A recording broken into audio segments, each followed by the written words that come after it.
point, I want to first go to Raghav Chadha, since he is part of the party that runs Delhi right now. And I want to ask Raghav Chadha that while you might say at one level, you still haven't said it, but Manish Sisodia has, that this sting operation clearly proves or vindicates the stand of the Aam Aadmi Party of the kind of rampant corruption and lack of accountability within the Delhi police.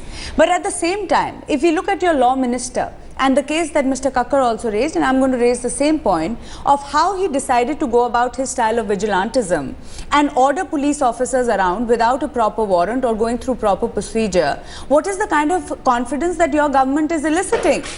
In the capital of this country, if the police force becomes the personal police force of the Aam Aadmi Party, how are we going to look after the law and order and security of the capital of India, which also happens to be the state that you're ruling? Now, please give me ample time to respond to all these I'll give you about 30 to 40 one, seconds. Ample time is that much only. Yes. No, that's the time that you took to ask this question. Anyway, what Mr. Manish Sisodia has recently tweeted is very much on the lines of what we have said. We have said that the corruption standards have come by 20 to 30%. It's not that it has been eradicated. It can't be eradicated just by bringing in a helpline. As I've already said, there are a lot of steps in the pipeline, a lot of things need to be done to completely eradicate corruption.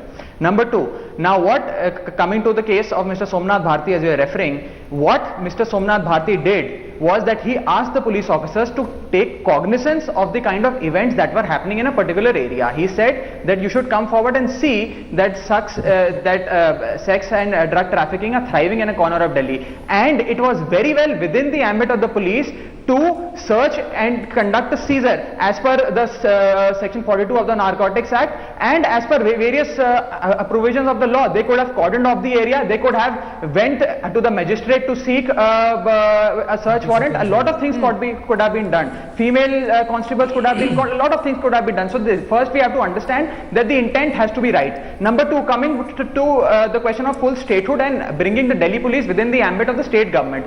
As in every other state, this is what we are demanding, that complete statehood should be given to Delhi, and certain section of the police should be brought within the ambit of the Delhi government. We very well acknowledge that Delhi police can't completely come within the Delhi government, because there are certain specific areas in Delhi, like the NDMC area, like the Delhi Cant area, which should rest with the central government. But various other areas like Saket, like Bhavana, like Mangolpuri, all these areas should come within the ambit of the state government. Number two, the question of that if it comes within the ambit of the state government, what can the state government do? The state government can do a lot of things. Back in 2006, the Supreme Court came out with a judgment, a very famous case of Prakash Singh versus Union of India, in which the Supreme Court narrated a lot of police reforms, ranging from accountability to social justice ombudsman, ranging from establishing, let me complete, ranging from establishing security commissions.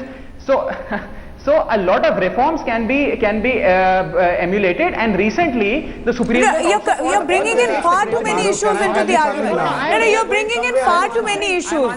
You're going into police reforms, which is not what the question is right now. We are talking about the accountability of the Delhi police and whether or not the demand of the Aam Aadmi Party is valid or not. That's where the argument ends. Sambit Patra. That's what I'm saying. So accountability... No, you're going into police reforms, which is true for throughout the country, Raghav Chadha. That's not true just for Delhi. Absolutely. Police reforms work across the country.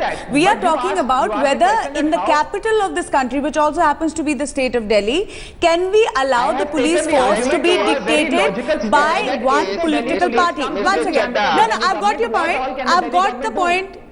Mr. Patra, Dr. Patra. Mahrukh, now allow me equal amount of time, or I'll go on a dharna otherwise. No, look, I can go on a dharna. Now the most important, serious point. Just a second.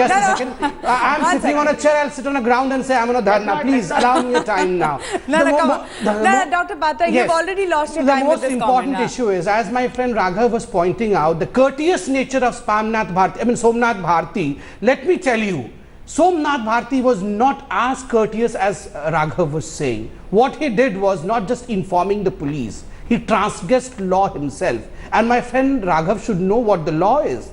In fact, the Supreme Court, just a second, Raghav, Supreme Court that he was citing, the Supreme Court had in Vineet Narayan case upheld Lord Denning's hearing, which it clearly says that police is to follow the law, not the minister's order.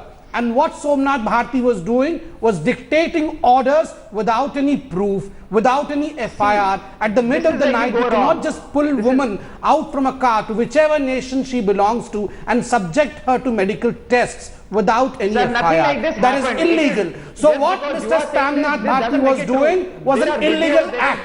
First, just a second, I was not interrupting. I was not interrupting. Let me come. Raghav, don't interrupt, please. Please don't interrupt.